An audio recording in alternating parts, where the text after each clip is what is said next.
Finally আপনাদের সাথে কিছু কথা বলতে চাই। আমি আসলে কখনোই চাই নাই যে মানুষটা পৃথিবী থেকে চলে গেছে সেই মানুষটাকে নিয়ে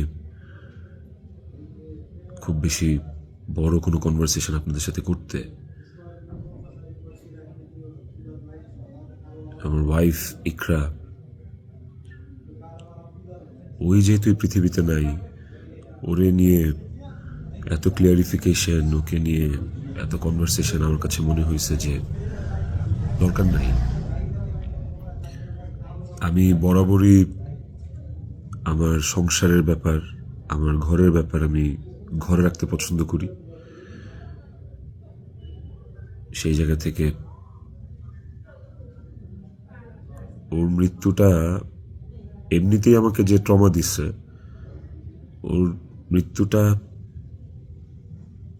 আমাকে আসলে মানে পাথরই বানায় ফেলছে একরকম। এগুলো নিয়ে আমি আসলে কথা বলতে চাই নাই, কিন্তু আমার কাছে মনে হয় যে আপনারা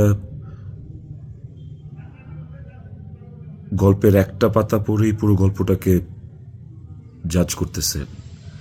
একটা পৃষ্ঠা পড়েই পুরো গল্পটা সম্পর্কে আপনারা আপনাদের মনের মতো করে যা খুশি বলতেছেন।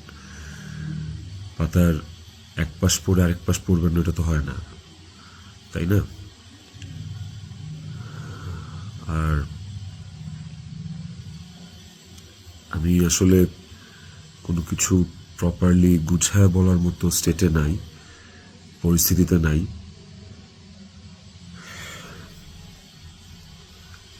আপনাদেরকে আমি কয়েকটা কোয়েশ্চেনের অ্যান্সার দেওয়ার জন্য আসলে ভিডিওটা করতেছি,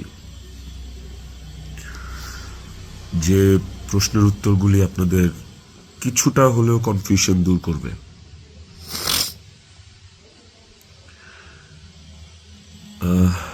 শেষ প্রশ্নটা থেকেই আসি আপনাদের। আমি এই ভিডিওতে সবকিছু ক্লিয়ার করবো, এভরিথিং। আমি আপনাদের প্রত্যেকটা প্রশ্নেরই উত্তর দেওয়ার চেষ্টা করব। তো আপনাদের শেষ প্রশ্নটা ছিল যে মানুষটা একটা মানুষকে ভালোবাসার প্রমাণ দিতে যে আত্মহত্যা করে চলে গেল, মরে গেল, আমি ওই মানুষটা শেষবারের মতো মুখটাও দেখতে আসলাম না? এই যে আপনাদের প্রশ্নটা, আচ্ছা আপনারা কি আমার দেশে আসার মতো পরিস্থিতি রাখছেন? হ্যাঁ, আমি দেশে আসা মাত্রই আমার উপর মব সৃষ্টি হবে। আমি দেশে আসার মাত্রই আপনারা আমাকে টাইনা ছিঁড়ে ফেলবেন। আমার ফোনে এত এত এত থ্রেটস আমি আপনাদেরকে বলে বুঝাইতে পারবো না। আমার কাছে এমনও ইনফরমেশন আসছে যে এয়ারপোর্টের বাইরে লোক রেডি করা আছে, আমি যাওয়া মাত্রই they will gonna hit me, they will gonna kill me. Police ধরে নিয়ে গেলে ওকে, আমি সেটা আইনিভাবে ফেস করব, কিন্তু এখন যদি আমিও মারা যাই, আমিও রিজিকের মার কাছে চলে যাই, রিজিকের কি হবে? আপনারা কি চান যে রিজিক তার বাবাকেও হারাক? এই ছেলেটার কি দোষ? এই ছেলেটা বড় হবে না? ও কিভাবে বাঁচবে? মায়ের অভাব কেউ পূরণ করতে পারে না। যে মানুষটা বাইচা আছে বাপ, ওই বাপের অভাব কিভাবে পূরণ হবে? তাইলে মাও থাকবে না, বাপও থাকবে না? আপনারা এটা চান? আমার ইকরার শেষ মুখটা আপনারা আমাকে দেখতে দেন নাই। আমার ইকরার শেষ মুখটা ইকরার পরিবার আমাকে দেখতে দেয় নাই।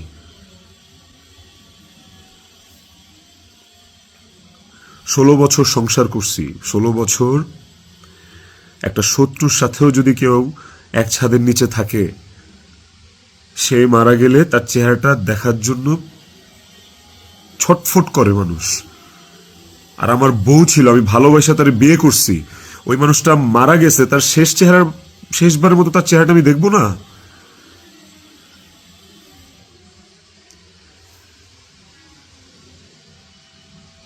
দেখেন, আমি না আসলে আপনাদের সাথে এখানে কোনো ফেক কথাবার্তা, মানে ফেক কান্নাকাটি, ফেক আপনাদের থেকে ইমোশন নেয়া, এগুলো নিয়ে কথা বলার জন্য আমি আসি না। আমি আপনাদেরকে আমার আমার জায়গাটা আমি ক্লিয়ার করতেছি। আমি নাম হয়ে গেছি।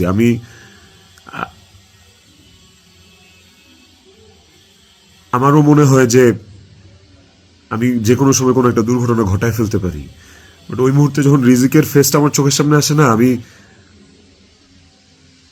নিজেকে শক্ত না করা ছাড়া আমি কোনো উপায় দেখি না। কারণ এখন আমার কাছে সবচেয়ে ম্যাটার করে রিজিকের লাইফ। ইকরা নাই, ওকে আর ফিরে আনা কোনোদিন সম্ভব না।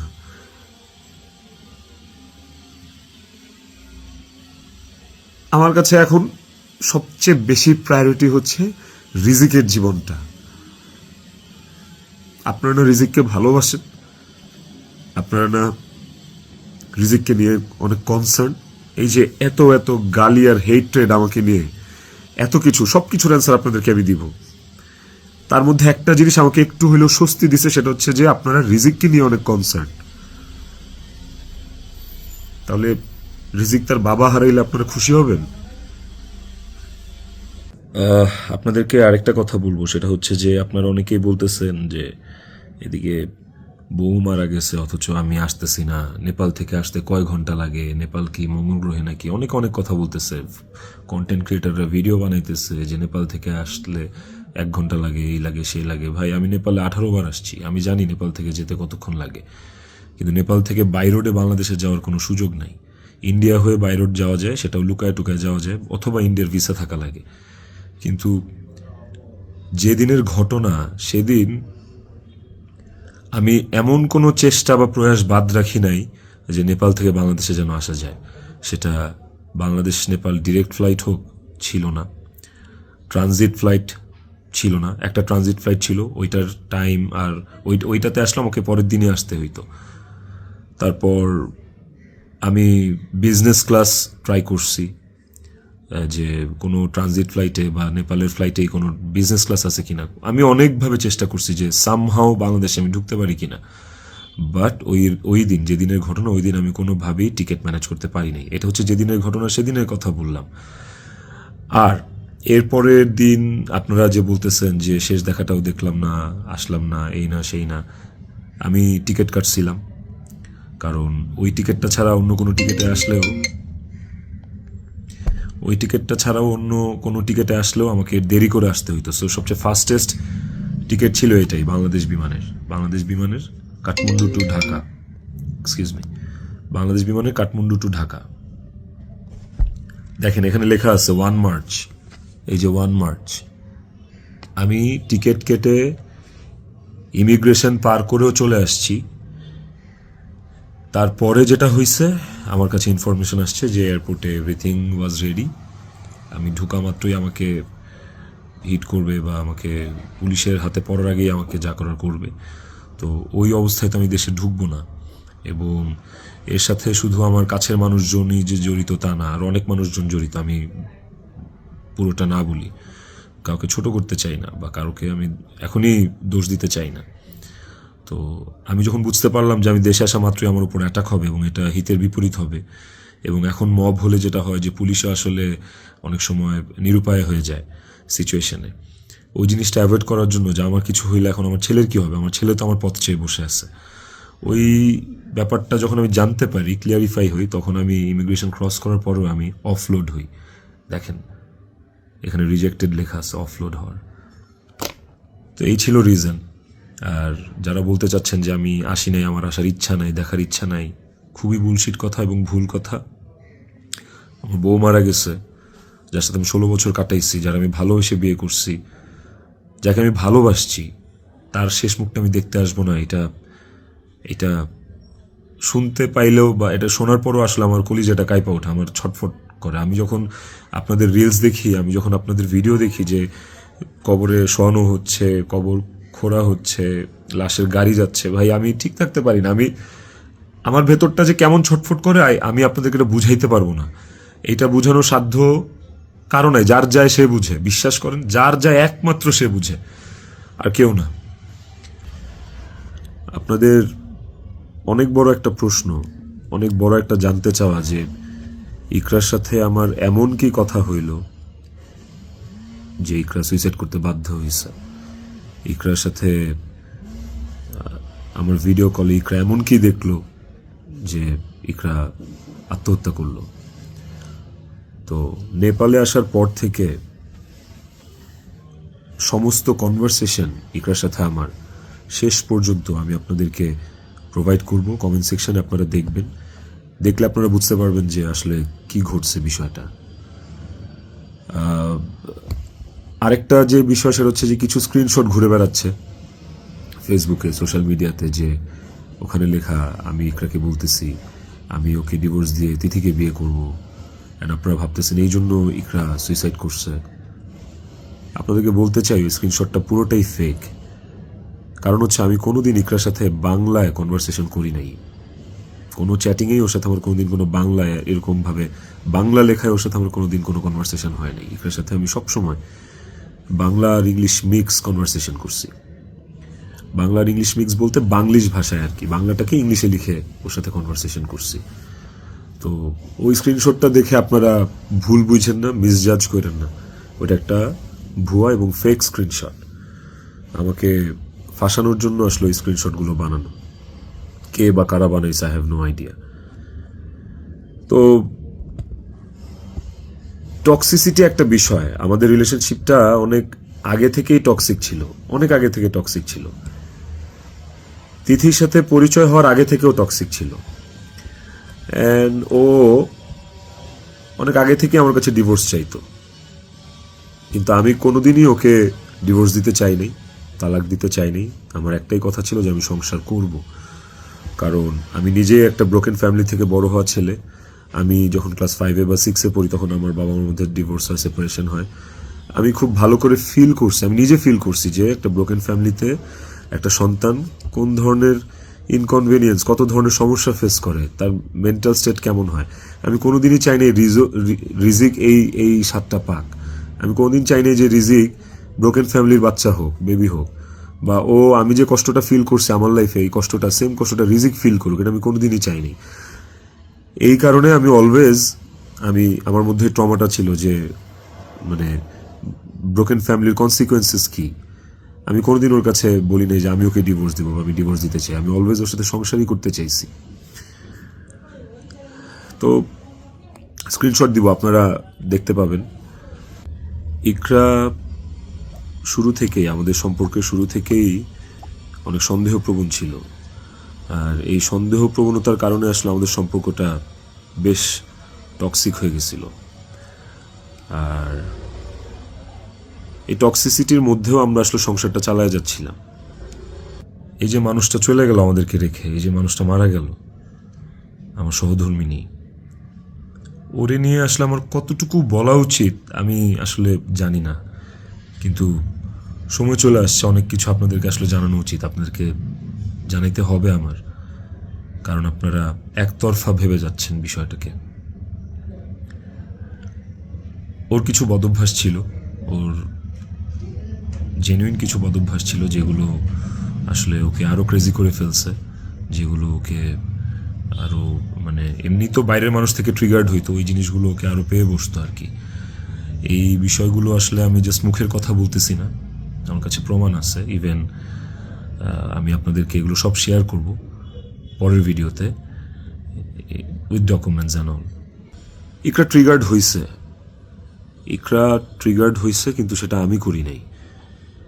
ইকরা ট্রিগার্ড হয়েছে আমারই কিছু ভাই ব্রাদার, কিছু কাছের মানুষ, যারা ওর আমার দুজনেরই কমন সার্কেল, যাদের সাথে ইকরার আমি দুজনই খুব ইন্টিমেট ছিলাম।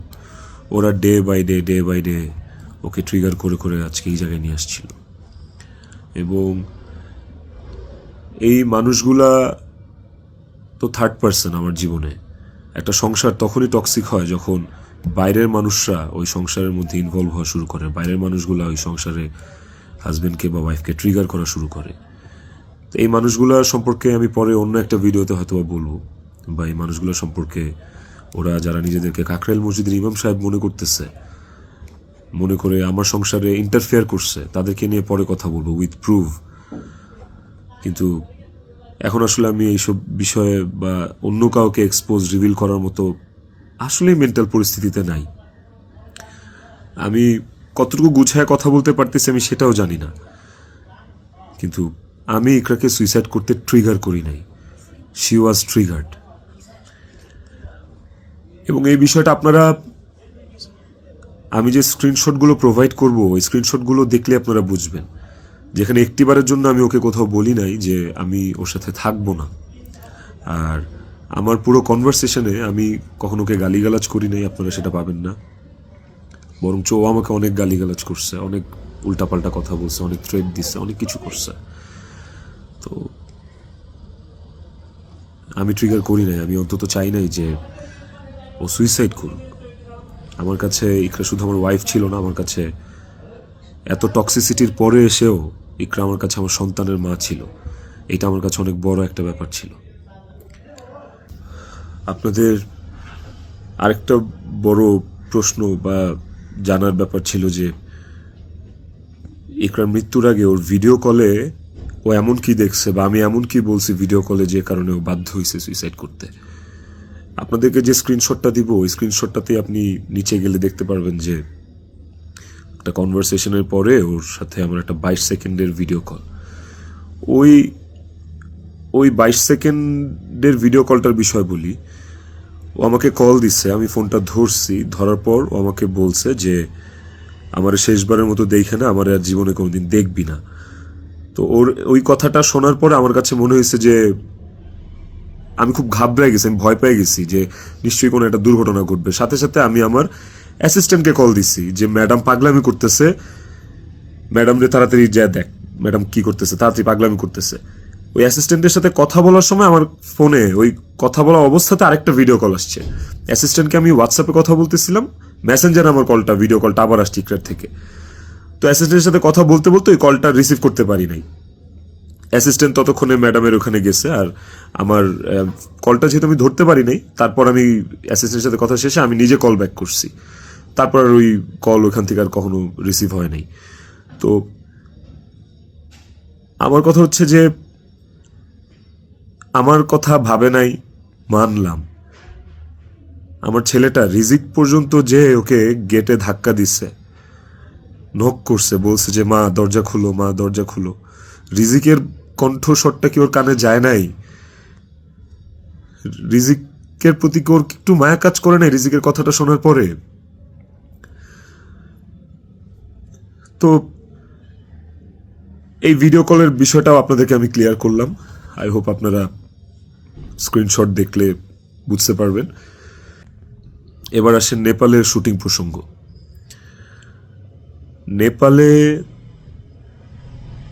নেপালে কি আমি এই প্রথম জীবনে শুটিংয়ে আসছি?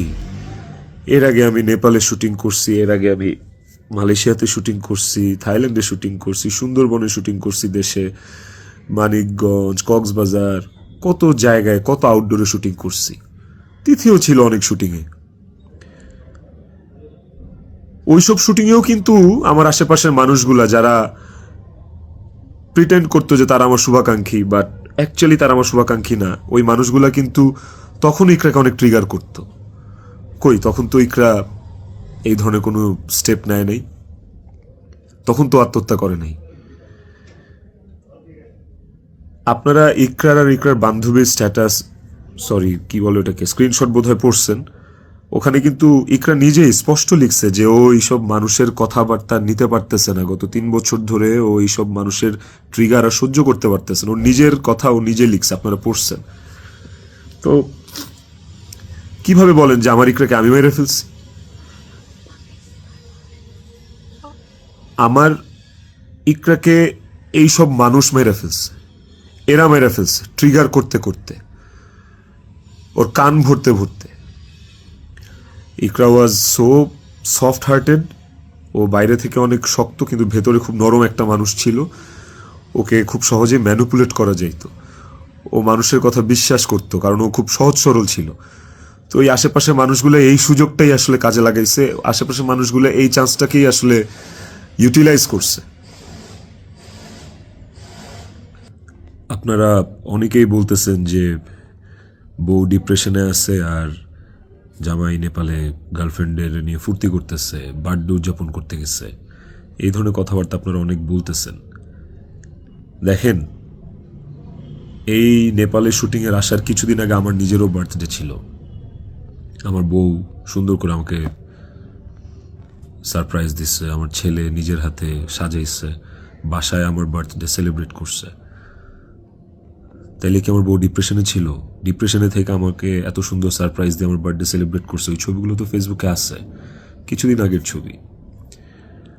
আর নেপালের যে বিষয়টা, তার আগে বলি যে আমরা যারা ইন্ডাস্ট্রিতে কাজ করি, আমাদের যখন কারো জন্মদিন থাকে সেটের, সেটা যেই হোক, সেটা হিরো হোক, হিরোইন হোক, ডিরেক্টর হোক, প্রডিউসার হোক, একটা মেকআপ আর্টিস্ট হোক বা একটা প্রোডাকশন বয় হোক, আমাদের শুটিং সেটে যখন কারোর জন্মদিন থাকে, আমরা সবাই শুটিং টিম থেকে, শুটিং ইউনিট থেকে তার জন্মদিনটা সেলিব্রেট করার চেষ্টা করি। কারণ আমরা সবাইকে ফ্যামিলি মেম্বার মনে করি। কেক কাটি ওই মানুষটাকে খুশি করার জন্য। তো ওই শুটিংয়ের মধ্যে, নেপালের শুটিংয়ের মধ্যে তিথির জন্মদিন, একটা অ্যাক্টরের জন্মদিন, আমাদের নায়িকার জন্মদিন, ওইটা কেক কেটে সেলিব্রেট করাটা কি দণ্ডনীয় অপরাধ আমার জন্য? আর আমি তো সেলিব্রেট করি নাই, আমার তো সেলিব্রেশন ছিল না, পুরো ইউনিট সব কিছু অ্যারেঞ্জ করছে। আমি একটা কেকও দেই নাই, আমি একটা গিফটও দেই নাই ওকে। যে যার যার মতো গিফট দিচ্ছে, কেক আনছে, সুন্দর করে সবাই মিলে ইউনিটের পক্ষ থেকে আমরা ওর বার্থডেটা সেলিব্রেট করছি। এবং ওর বার্থডেটা যে সেলিব্রেট করছি সেটাও চেষ্টা করছি খুব লোকিভাবে করার। স্টিল অনেকে ছবি তুলছে, দিছে, বাট আমার কাছে মনে হয়েছে যে এই জায়গায় তিথির জায়গায় বিধি থাকতে পারতো, এই জায়গায় আমি থাকতে পারতাম, এই জায়গায় অনেকেই থাকতে পারতো। ধরেন এই নেপালের শুটিংয়ে আসার কিছুদিন আগে আমার জন্মদিন ছিল, তখন আমি একটা শুটিংয়ে ছিলাম, সেই শুটিংয়ে আমার জন্মদিন কেক কেটে উদযাপন করছে সেটে। তো আপনারা কি বলবেন যে আমার জন্মদিন উদযাপনের জন্য ওই দিন শুটিং রাখা হয়েছে, শুটিং করা হয়েছে? আর নেপালের মতো একটা আউটডোর শুটে এমনি যাওয়া যায় না। একটা আউটডোর শুটের অনেক প্ল্যান লাগে, যেটা 1-1.5 মাস আগে থেকে করা লাগে। যে আউটডোর শুটের স্ক্রিপ্ট থাকা লাগে, অনেক কিছু আছে। আর্টিস্টদের স্কেডিউল, অ্যাকোমোডেশন, ট্রান্সপোর্টেশন, টিকিট, অনেক কিছু থাকে। সো বার্থডে উদযাপন করার জন্য নেপাল গেছি, এই কথাটাও আসলে যারা ইন্ডাস্ট্রির তারা আসলে এই কথাটা বলতে পারে না। বাইরের মানুষদেরকে আমি আর কি বলবো? তো এই বিষয়টাও আপনাদেরকে ছোট করে একটু ক্লিয়ার করলাম। আই হোপ এই জিনিসটাকেও আপনারা সহজ এবং সরলভাবে দেখবেন, এটাকে খুব জটিলভাবে দেখার কিছু নাই। আপনারা অনেক জায়গায়, অনেক ছবিতে, অনেক পোস্টে হয়তোবা দেখে থাকতে পারেন যে ইকরা এবং তিথি একই সাথে আছে, একই জায়গায় আছে, হয়তোবা কোনো পার্টিতে বা কোনো কফি শপে বা যে কোনো আড্ডায়। এরকম অনেক অনেক মোমেন্টস আমাদের একসাথে আছে, আমিও ছিলাম। এই আমার জন্মদিনে, আমার এই বছরের আগের বছরের জন্মদিনে সবাই ইনভাইটেড ছিল, সেখানে তিথিও ইনভাইটেড ছিল। যদি বিষয়টা এতটাই টক্সিক হইতো, তাইলে কি এই জিনিসটা এত সহজ হইতো একটা মেয়ের জন্য যে তার হাজবেন্ডের একটা মেয়ের সাথে রিলেশন, সেই মেয়েটাকে তার বার্থডেতে ইনভাইট করে, তার সাথে কফি খেয়ে, তার সাথে আড্ডা দিয়ে, জিনিসটাকে কেমন না বিষয়টা? এবং সেটা তো একবার দুইবার না, একাধিকবার। তিথির বিষয়টা নিয়ে যদি বলি, দীর্ঘদিন একসাথে কাজ করার কারণে, একসাথে স্ক্রিন শেয়ার করার কারণে আমাদের ইন্ডাস্ট্রিতে একটা আর্টিস্টের সাথে একটা আর্টিস্টের ভালো বন্ধুত্ব, ভালো বন্ডিং হইতেই পারে। তিথির সাথেও আমার খুবই ভালো একটা বন্ডিং ক্রিয়েট হয়েছিল এবং একটা নির্ভরশীলতার জায়গা আমাদের মধ্যে ছিল। তার মানে এই না যে আমি ইকরাকে ডিভোর্স দিয়ে তিথিকে বিয়ে করব। এই কথা না আমি কোনোদিন ইকরাকে বলছি, না তিথি কোনোদিন আমাকে এই কথা বলছে। সো এইটাকে এত জাস্টিফাই আপনারা করতে পারেন না। আই হ্যাভ প্রুভ, আমি আমি আমি কয়েক জায়গায় লিখছি যে তুমি আমার ওয়াইফ, ইকরাকে, যে তুমি আমার ওয়াইফ। তো আমার লাইফে ওয়াইফ একটাই, and it is you, and আমি তোমাকে ডিভোর্স দিব না, আমি তোমার সাথে সংসার করতে চাই। কয়েকবার এই কথা আমার কনভারসেশনে লেখা আছে, আপনারা দেখবেন। তিথির প্রতি এই সুন্দর একটা নির্ভরযোগ্যতার জায়গা তৈরি হওয়ার পেছনে যে কারণটা, সেটা হচ্ছে যে চারপাশে এত এত ভুল মানুষ দেখছি, চারপাশে এত এত কি বলে এটাকে, দুধের মাছি আমি পাইছি এই বিগত বছরগুলোতে। ওকে আমার কাছে অনেস্ট মনে হয়েছে, ওকে আমার কাছে ডেডিকেটেড মনে হয়েছে। আমার কাছে মনে হয়েছে যে অন্তত এই মানুষটা আমার জন্য ক্ষতিকারক না। তো যখন আপনি আপনার সারাউন্ডিংসে এরকম একটা মানুষ পাবেন যে মানুষটা আপনার জন্য ক্ষতিকারক না, ডেডিকেটেড এবং এবং যার সাথে আপনার মেন্টালিটি ম্যাচ করে, ওই মানুষটা সাথে আপনার ভালো বন্ডিং হওয়াটা খুব স্বাভাবিক। শুধু আমার না, আর অনেকের এরকম হয়। আমার এখন যেটা মনে হইতেছে সেটা হচ্ছে যে ইকরা আমার কাছে যতবার ডিভোর্স চাইছে, ও যতবার বলছে যে আমাকে ডিভোর্স দিয়ে দাও, আমার আসলে ওকে ডিভোর্স দিয়ে দেওয়া উচিত ছিল, তাইলে অন্তত ইকরা তো বেঁচে থাকতো। একটা টক্সিক সম্পর্ক ধৈরা বাইন্ধা টাইনা হেঁচড়া টিকায় রাখার থেকে আসলে ওই সম্পর্কটা না থাকাই ভালো। অন্তত মানুষগুলো তো জীবিত থাকতো। দেখেন, ইকরা মারা গেছে, ইকরা একা মারা যায়নি, ইকরার সাথে আমাকেও নিয়ে গেছে। আমি আমি এখন একটা জিন্দা লাশ। পৃথিবীতে পৃথিবীতে সবচেয়ে বড় শাস্তি কি হইতে পারে? আমি যদি ফাঁসিতেও ঝুলি, ওটা আমার কাছে কোনো পানিশমেন্ট না, শাস্তি না। আমাকে যদি আপনারা মব করে মাইরাও ফেলেন, সেটাও আমার জন্য শাস্তি না। আমি আমার শাস্তি পায়া গেছি। এবং এই যে জিন্দা লাশ হয়ে বেঁচে থাকাটা, এটা আমাকে সারা জীবন বয়ে বেড়াইতে হবে। ওর অভাব আমার সারা জীবন ফিল করতে হবে। আমার নিজের জন্য বাঁচার আসলে আর কিছু নাই। আমি আমার শাস্তি পায়ে গেছি। আমি আমি এর চেয়ে বড় কোনো শাস্তি হইতে পারে না যে আমি একটা জীবিত লাশ হয়ে সারাটা জীবন পার করব। বিশ্বাস করেন, আমার দম বন্ধ হয়ে আসে, আমার নিঃশ্বাস বন্ধ হয়ে আসে। আমি আমি আমি 5 মিনিট পর পর আমি উন্মাদ হয়ে যাইতেছি। বাট ইভেন আমি সুইসাইড করার অনেক চিন্তা ভাবনা করতেছিলাম। বারবার মনে হচ্ছিল যে আমি ইকরার কাছে চলে যাই, ইকরা আমাকে ডাকতেছে। কিন্তু যখনই রিজিকের চেহারাটা চোখের সামনে ভাইসা ওঠে না, ওই মুহূর্তে আসলে আর আর কিছু মাথায় কাজ করে না। মনে হয় যে না না না না, আমি করতে পারবো না, রিজিকের জন্য আমার বাঁচতে হবে। আপনারা প্লিজ প্লিজ রিজিকের জন্য হইলেও আমারে বাঁচতে দেন, আমারে দেশে আসতে দেন প্লিজ। আপনারা যদি রিজিককে ভালোবাসেন, আমাকে একটা সুযোগ দেন রিজিকের যোগ্য পিতা হয়ে দেখানোর। আমি ওকে একটা সুন্দর জীবন দিতে চাই। আমি ওর মায়ের অভাব পূরণ করতে পারবো না, কিন্তু আমি ওকে আমার বাবার ভালোবাসা থেকে, আমি ওর বাবার ভালোবাসা থেকে বঞ্চিত করতে পারবো না। আমি চাই না। আমি ওকে ওকে একটা আদর্শ বাবা হয়ে দেখাইতে চাই। আমার সন্তানটা আমার সাথে খুব কানেক্টেড। যারা আমার কলিগ, তারা দেখছে, তারা জানে যে আমার ছেলেটা আমার জন্য কি পরিমাণ ক্রেজি, পাগল। আমাকে আমার ছেলের কাছে যাইতে দেন আপনারা প্লিজ। ও আমার জন্য অপেক্ষা করতেছে। ওকে ওকে আমি মানুষের মতো মানুষ করতে চাই। ওকে আমি পৃথিবীতে সুখের একটা জীবন দিতে চাই। প্লিজ। আইনের প্রতি আমার শ্রদ্ধা আছে। আমি দেশে আসলে আইন আমাকে যে শাস্তি দিবে, আইন যে সিদ্ধান্ত নিবে, আমি সেই সিদ্ধান্তের সাথে একমত থাকব। আমার তাতে কোনো আপত্তি নাই। আমি আইনিভাবে এই জিনিসটা ফেস করবো, আমার কোনো আপত্তি নাই। কিন্তু প্লিজ আমাকে রিজিকের থেকে দূরে সরায়েন না আপনারা। এতটুকু আপনাদের কাছে অনুরোধ করে বলতেছি, হাত জোর করে